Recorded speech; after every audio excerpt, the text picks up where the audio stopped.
Oke pemirsa, kita akan langsung ajak Anda untuk bertemu dengan Bayu yang akan berbincang langsung bersama dengan Ustadz Adi Hidayat di Masjid Al-Ihsan, Bekasi, Jawa Barat. Kita akan langsung sapa. Bay, sudah makan apa aja Bay pagi-pagi di sana sama Ustadz Bay? Belum sempat makan Ayah, tapi nanti habis wawancara insya Allah kita semua akan makan bersama. Makasih loh Ayah. Saya ingin menyampaikan juga minal aidin wal faizin buat Ayah dan juga pemirsa Apa Kabar Indonesia Pagi di TV Wana. Sekarang tadi Ayah sudah menyebutkan, saya akan mengajak Anda pemirsa untuk mengenal lebih dekat lagi dengan sosok Ustadz Adi Hidayat. Sosok Ustadz yang menularkan semangatnya kepada umat untuk mempelajari dan memaknai dan berperilaku seperti Al-Quran. Saya nggak mau lama-lama di sini. Saya mau ajak langsung ke dalam karena tuan rumah sudah menunggu saya.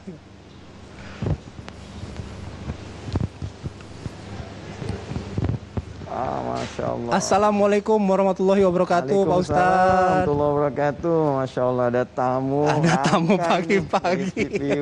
Assalamualaikum. Waalaikumsalam warahmatullahi wabarakatuh. Minal aidin wal faizin, Pak Ustadz. Wallah, minalminkum. Apa kabar Mas Bayu? Alhamdulillah, saya dalam kondisi baik-baik saja. Bagaimana Pak Ustadz? Baik, alhamdulillah. Selamat datang di Masjid Al-Ihsan. Terima kasih loh, Pak Ustadz sudah mau menerima saya TV One di tengah kesibukan waktunya Pak Ustadz. Insya Allah ada kebaikan. Ini Amin. saya mau sampaikan dulu nih yang penting nih. Jadi Gimana Pak Ustadz? Al-Ihsan ini dinamakan dengan Al-Ihsan, mengandung makna semua kegiatan itu diniatkan untuk ibadah. Sekaligus ibadah itu ditransformasikan dalam bentuk bakti terbaik bagi lingkungan sekitar. Termasuk untuk bangsa negara, makanya ada bendera merah putih itu di masjid. Ya, itu lambang kecintaan pada negara dan effort dari masjid ini supaya berkontribusi baik. Oke. Ada kontribusinya begitu ya? Harus ada, karena orang Islam itu kalau beribadah itu harus selalu melahirkan nilai kebaikan bagi lingkungan sekitarnya. Apalagi bangsa kita rahimnya kan dari nilai-nilai keislaman salah satunya. Oke. Nah, nanti juga saya pengen diajak masuk nih Pak Ustadz. Harus. Tapi belum, sebentar dulu, masih ada waktu kita. Nah, saya ingin terlebih dahulu, karena saya tadi sudah janji sama pemirsa Pak Ustadz untuk mengenal lebih dekat lagi sosok Ustadz Adi Hidayat. Salah satunya kan soal ini, menularkan kepada umat untuk mempelajari Al-Quran. Kemudian berperilaku juga seperti Al-Quran, mencerminkan umat Islam. Gitu. Nah, untuk hal yang ini, backgroundnya gimana sih Pak Ustadz sampai concern banget sama hal itu? Pertama begini, cinta kepada Quran itu sudah tidak harus dipertanyakan sebagai seorang muslim. Karena Al-Quran adalah dasar pokok, sumber keislaman seseorang. Yang dengan sumber ini kita belajar untuk meningkatkan kedekatan kepada Allah sekaligus bersikap sebagai seorang muslim yang seutuhnya. Nah, lalu dari sinilah kemudian kita mencoba menampilkan nilai-nilai Quran dalam kehidupan. Karena persoalannya begini Mas, tidak semua dalam hidup ini manusia membaca Al-Quran. Ya, khususnya misalnya dari saudara-saudara kita yang belum beriman, kan? Atau kalangan juga orang Islam yang jarang bersentuhan dengan Quran. Mereka jarang berinteraksi dengan Quran, apalagi hadis. Mereka melihat dari perilaku kita. Ya, mereka melihat dari karakter kita. Kita bertutur bagaimana, bersikap bagaimana. Karena itu, bacaan-bacaan kita terhadap Al-Quran kita harus terjemahkan dalam bentuk perilaku yang mulia. Karena Quran mengajarkan kemuliaan. Jadi umat itu adalah etalasenya? Etalasenya, persis. Jadi begitu dilihat bagaimana umat bersikap, maka di situ akan muncul penilaian. Dan itu dakwah terbaik untuk memperkenalkan nilai-nilai keislaman yang mulia. Nah ini tuh tulisannya. Apa ini? Ini dari ini kalau kita lihat tulisannya kan ini, I am not radical. I'm not radical, ya. Hafidh, good looking. Jadi yang ingin disampaikan apa Ustadz dengan tulisan ini? Jadi pesan yang sangat terang, damai dan mencerahkan ketika ada persepsi bahwa orang-orang yang dekat dengan Quran, orang-orang penghafal Quran ada indikasi menampilkan nilai-nilai kekerasan, maka kita ingin berikan pesan, saya ini penghafal Quran. Saya juga bagian dari ahli Quran, kan? Maka kita ingin tampilkan, saya tidak begitu. I'm not radical. Ya, saya tidak radikal, saya tidak ekstrim. Dan kita ingin tampilkan dalam dunia luas bahwa tidak semua orang-orang yang menghafal Quran itu terjebak dalam keburukan, kecuali orang yang tidak benar berinteraksinya. Karena itu kita katakan hafidh good looking. Maka setiap penghafal Quran, di pesan kedua, saya ingin katakan setiap penghafal Quran, dimanapun Anda berada, tampilkan nilai kemuliaan Quran, sehingga orang melihat kita baik, dan itulah real Islam dalam kehidupan. Nah, yang saya highlight dari pernyataan Pak Ustadz tadi adalah soal interaksi dengan Al-Quran. Nah, Pak Ustadz juga kan pasti sudah sangat memahami apa isi Al-Quran, mencoba mengamalkannya, dan menularkan semangatnya kepada umat. Tapi saya flashback sedikit nih. Sampai di titik sini, Pak Ustadz sekarang, Pak Ustadz Adi Hidayat ini, siapa yang sangat berperan untuk akhirnya Pak Ustadz memutuskan untuk mempelajari Al-Quran, menularkannya kepada orang lain? 3 orang. Dan saya bermohon kepada Allah agar setiap kebaikan yang dihasilkan dari Al-Quran ini mengalir juga kepada 3 orang utama ini. Siapa Pak Ustadz? Yang pertama ibunda tercinta, dan saya masukkan satu paket dengan ayahanda. Dan saya bermohon kepada Allah, dan di sini dasar pertama. Ayah saya meninggal tahun 97 dan tidak meninggalkan apapun yang saya bisa dapatkan kecuali satu mushaf. Mushaf ini yang saya bawa ke ruang tengah, saya menghadap ke kiblat, saya bermohon kepada Allah, ya Allah, berikan saya kesempatan untuk berbakti kepada ayah dan ibu dari setiap huruf Al-Quran yang saya hafalkan. Maka di situ ada percepatan Allah berikan kepada kami untuk bisa menghafal. Yang kedua adalah guru dasar kami di pesantren, namanya Kiai Haji Miskun Asyatibi. Ya, beliau ahli Quran, ahli tafsir, dan sampai ke penghujung hayatnya saya mendampingi beliau saat beliau sakit, dan saya duga beliau mendoakan saya juga untuk dekat dengan Al-Quran. Dan yang ketiga, ada seorang mufassir besar dari Mesir, namanya Syekh Mutawalli Asy-Sya'rawi. Ya, dan beliau ini banyak menginspirasi para ahli tafsir di dunia, termasuk di Indonesia. Anda mungkin pernah dengar Profesor Quraisy Shihab, ya? Ya. Nah, itu cara megang mushafnya aja itu persis seperti Syekh Mutawalli Asy-Sya'rawi. Di antara favoritnya itu beliau. Karena mufassir sangat luar biasa, saya banyak mengkhatamkan buku-bukunya, ceramahnya, dan itu memberikan warna dalam cara penafsiran kita. Oke, menarik apa yang disampaikan Pak Ustadz. Nah, tapi apa yang dilakukan Pak Ustadz juga kan akhirnya terrepresentasi dengan Quantum Akhyar Institute ini ya. Ya. Nah, kita boleh nggak nanti ngobrol lebih lanjut lagi di dalam Pak Ustadz ya? Boleh, Ya? sangat boleh. Oke. Boleh jadi ada baik untuk pemirsa pesan-pesan. Baik, baik. Oke, nanti kita ngobrol lagi. Siap. Mangga Pak Ustadz, saya Ya. pakai mangga karena Ya. Pak Ustadz ini kan lahir besar di Pandeglang, betul ya? Betul, ya silakan. Mohon izin dilepas dulu. Iya, siap. Mohon izin sebelum masuk, ini kita praktekkan dulu ya, prokesnya bisa digunakan. Ya, jadi kita sama-sama jaga prokes supaya memberi kesan positif ya, teman-teman. Menggunakan hand Kemudian- sanitizer, ada cek suhu tubuh ya di masjid ini ya. kita gunakan suhu tubuh dulu. Nah, bisa lebih dekat. Baik. Oke gini. Oh, ini habis puasa. Nah, Wah, low. belum kelihatan low dia. Nah, Lanjut insya Allah lagi. aman Pak Ustadz. Aman ya, sudah dicek sebelumnya ya. Oke. Oh, ini habis lebaran Oh, berarti. habis lebaran. Habis lebaran. Kekenyangan mungkin. Kecapean 30 hari. Baik, Oke, silakan. Ini kita masuk ke dalam ya nanti. Insya Allah. Sebentar lagi saya akan mengajak lebih detail lagi mengenai Quantum Akhyar Institute dengan Ustadz Adi Hidayat. Baik. Tetap di Apa Kabar Indonesia Pagi.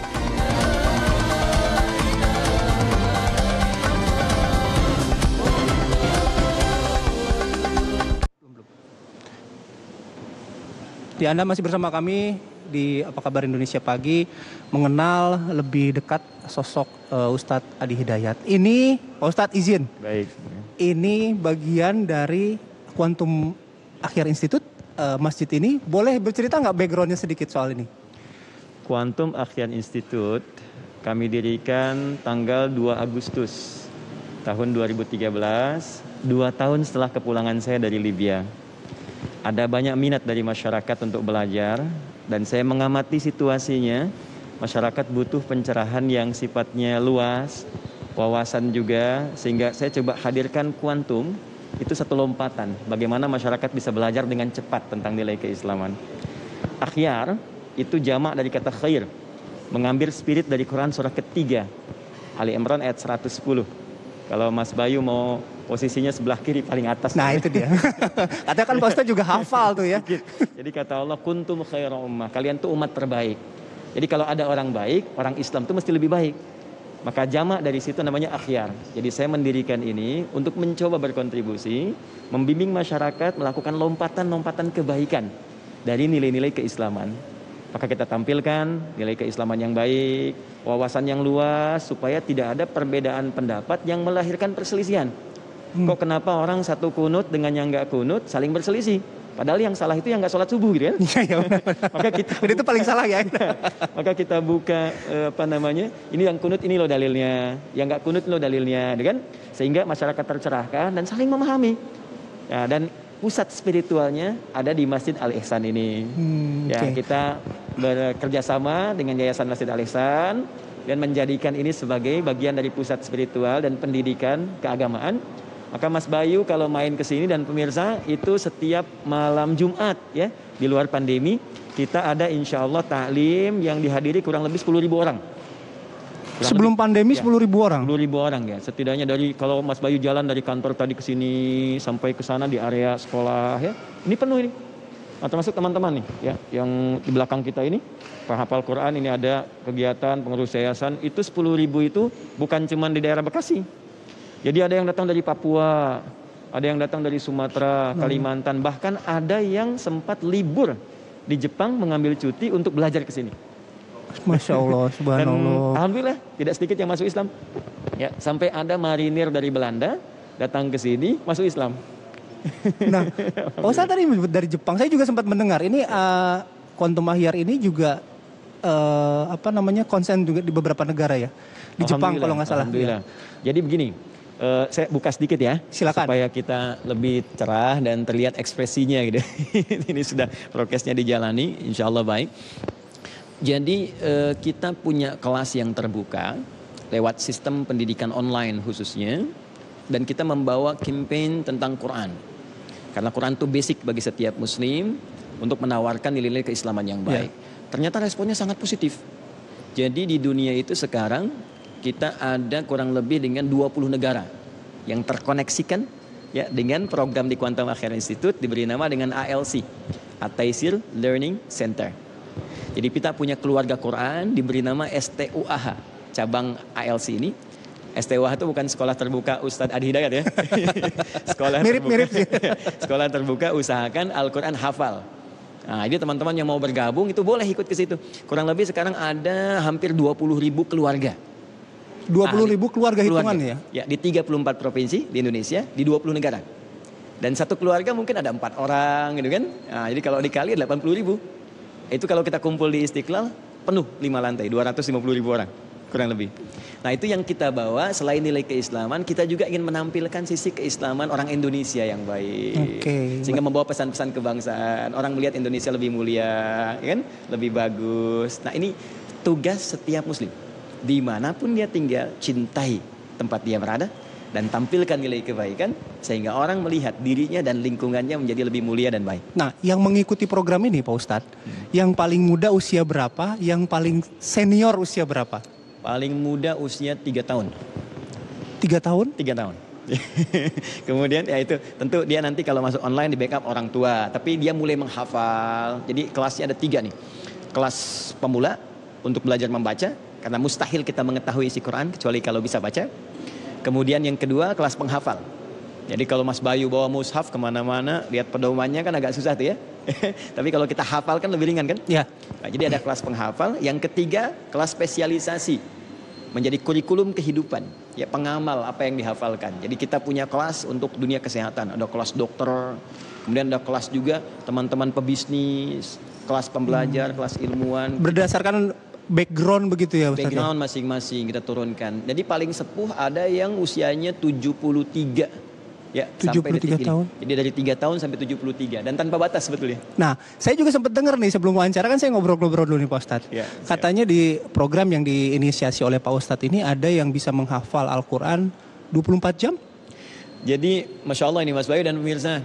Jadi Alhamdulillah Allah berikan satu kemudahan kepada kami untuk merumuskan cara menghafal Al-Quran langsung dari Al-Quran.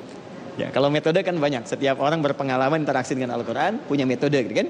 Nah, kita berinteraksi dengan Al-Quran dari Al-Qurannya sendiri, menyampaikan bagaimana dia bisa dihafal. Jadi kita tampilkan satu metode dari Al-Quran menghafal 30 hari 30 juz. Alhamdulillah hasilnya ada yang hafal dalam 14 hari. 30 juz lah ya, bukan juz 30 loh. 30 juz. 30 juz, ada yang 14 hari, 20 hari, 28 hari. Kemarin karena kondisi pandemi, biasanya di luar pandemi kita offline, datang ada tempat. Ini di pandemi kita adakan karantina virtual. Karantina virtual itu di setiap tempat bisa menghafal. Kita bimbing dengan musyrif, ya, membimbing penghafal dari sini. Tapi mereka mesti konsisten dengan sistem yang kita buat. Alhamdulillah itu ada hal yang sangat bagus. 21 hari ada yang hafal 30 juz usia 26 tahun. Tapi yang dahsyat ada yang hafal dalam waktu 25 hari usia 55 tahun. 55 tahun. 30 juz seorang ibu. batasan usia berarti bukan sebuah hambatan sama sekali Pak Ustadz. Saya tanya Mas Bayu begini, Nabi dapat wahyu berapa tahun usianya? Nah nanti saya jawab boleh nggak? Kita break dulu ya Pak Ustadz. Sekaligus nanti kita akan membahas isu-isu terkini. Tanya begini, saya sudah sepuh, sudah ini, kita lihat nanti. Oke, baik. Nanti kita akan lanjutkan perbincangan dengan Ustadz Adi Hidayat sesaat lagi. Tetaplah di Apa Kabar Indonesia Pagi.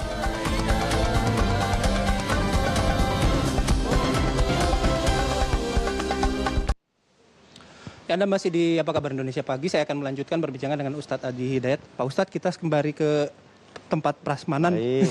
Alhamdulillah dijamu ya kita pagi hari ini. Pak Ustadz, tadi kalau bicara sedikit soal penerima wahyu dan usia dan dicontohkan dengan Nabi, yang ingin disampaikan apa? Gini loh Mas Bayu, tadi saya ingin katakan bahwa Quran itu tidak ada batas untuk menghafal. Baik dari kondisi fisik, makanya ada anak kecil, orang dewasa, besar, kecil, tua, muda, laki-laki, perempuan yang melihat atau yang tidak bisa melihat. Ya. Bisa dihafal Al-Quran. Usia, coba Nabi menerima wahyu kan 40 tahun. Tuntas dalam masa kurang lebih 23 tahun. Berarti usia beliau 63 tahun. Ya. Jangan dilihat nabinya, coba lihat sahabat-sahabatnya. Yang paling ekstrim.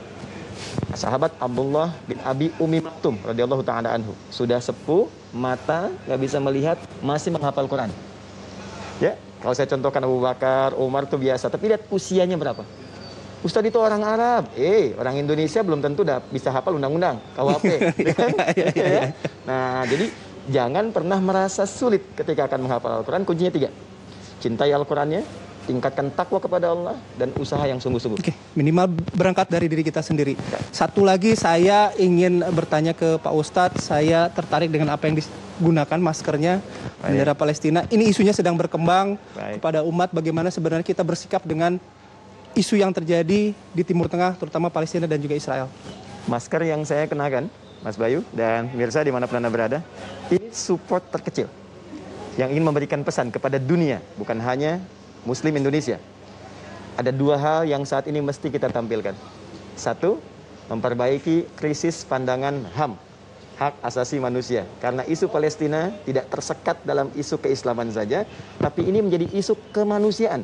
Kalau kita nggak sepakat dalam konteks keagamaan, maka sepakatlah dalam konteks kemanusiaan.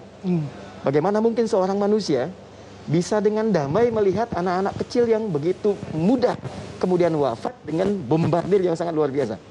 Bagaimana seorang manusia bisa mudah menatap perempuan-perempuan dengan terzolimi dengan situasi yang luar biasa. Ya, kita bisa kencang teriak kepada aspek yang lain, tapi terkait Palestina kita bisa diam. Maka saya ingin berikan pesan, jadilah manusia yang seutuhnya. Itu satu. Yang kedua, untuk umat Islam sesuai dengan porsinya masing-masing. Saudara-saudariku, ingat ya, tidak harus memaksakan datang ke Palestina. Quran surah ke-17 di ayat yang kelima. Cukup jadi hamba yang baik dulu ya, mendoakan, kemudian sanggup yang kita bisa, kita bermohon kepada Allah segala kebaikan, kemudian saling menguatkan satu dengan yang lainnya umat Islam, yang punya dengan harta, dan itu yang terbaik yang bisa kita lakukan. Terakhir untuk menutup Pak Ustadz, saya mohon Pak Ustadz juga mendoakan bagi negeri ini untuk diberikan keberkahan dan keselamatan Pak Ustadz. Baik. Saudara-saudariku dimanapun Anda berada, dengan rasa cinta kita kepada negara kesatuan Republik Indonesia dan takwa kita kepada Allah untuk orang-orang Islam, mari kita bermohon, berdoa, semoga dengan doa yang tulus ini Allah memberikan keberkahan di hari yang fitri ini. Amin. A'udzubillahi minasyaitonirrajim. Bismillahirrahmanirrahim. Allahumma nahmaduka hamdan syakirin kama 'allamtana an nahmadak wa kama 'allamtana an nashkurak antal muqaddim antal muakhir biyadikal khair innaka 'ala kulli syai'in qadir. Allahumma nusalli wa nusallimu ala rasulikal karim nabiyina Muhammadin wa ala alihi wa sahbihi ajma'in. Allahumma ya Allah gharis bi qalbina ya Allah gharis bi qalbina hubba hadzal watan ya arhamar rahimin. Ya Allah, tanamkan kepada kami kecintaan kepada negeri ini ya Allah. Bangsa ini yang telah Engkau anugerahkan kepada kami. Allahumma wahid sufufana ya Allah. Satukan kami dalam kebaikan untuk berbakti kepada negeri ini dalam rangka ibadah kepadamu. Wa jannibna minat tafruqah, dan jauhkan kami dari perpecahan ya Allah, dari semua sebab yang memungkinkan lahirnya perpecahan dalam kehidupan kami. Allahumma ya arhamar rahimin. Gharis ya Allah fi qulubina hubba ya Allah lil jami'il muslimin wal insaniyah ya Allah. Hadirkan kecintaan dalam diri kami kepada sesama muslim dan juga kepada sesama penduduk bumi ini ya Allah, terkhusus di negeri kami Indonesia. Allahumma hafidh ya Allah umara'ana waj'alhum udala Ya Allah, mohon jaga para pemimpin kami dan berikan hidayah kepada mereka untuk Amin. bersikap adil dalam memimpin negeri ini. Wahfad ulama'ana waj'alhum mukhlasin. Dan mohon ya Allah jaga para ulama kami, jadikan mereka ikhlas dalam berjuang berdakwah karenamu ya arhamar rahimin. Rabbana atina fid dunya hasanah wa fil akhirati hasanah wa qina adzabannar. Ya Allah, anugerahkan segala kebaikan kepada kami di muka bumi ini dan kemuliaan di akhirat saat kami kembali, dan jauhkan kami dari segala apa yang Kau murkai dalam kehidupan kami ya arhamar rahimin. Unsurna wansur ya Allah Palestin, wansur Indonesia ya Allah, waj'alha baldatan thayyibatan wa anta tardaha. Tolong kami ya Allah untuk mengamalkan segala kebaikan. Tolong saudara-saudari kami di Palestina, dan tolong kami ya Allah untuk bersikap baik sampai kami kembali kepadamu dalam keadaan husnul khatimah. Subhanakallahumma bihamdika asyhadu an la ilaha illa anta astaghfiruka wa atubu ilaik. Wa akhiru da'wana anil hamdulillahi rabbil alamin. Amin ya rabbal alamin. Terima kasih sekali lagi atas doanya, atas kesempatan dan waktunya Pak Ustadz. Semoga ikhtiar yang dijalankan Pak Ustadz juga teman-teman bisa membawa barokah bagi kita semua. Amin. Selamat pagi. Assalamualaikum warahmatullahi wabarakatuh. Terima kasih Pak Ustadz. Saya mau nyobain makanan sama Pak Ustadz, boleh ya? Siap. Oke. Punya istimewa, Baik. insyaallah. Nah, itu tadi perjumpaan atau akhir dari perjumpaan kita di Apa Kabar Indonesia Pagi. Saya Bayu Andrianto. Terima kasih dan sampai jumpa.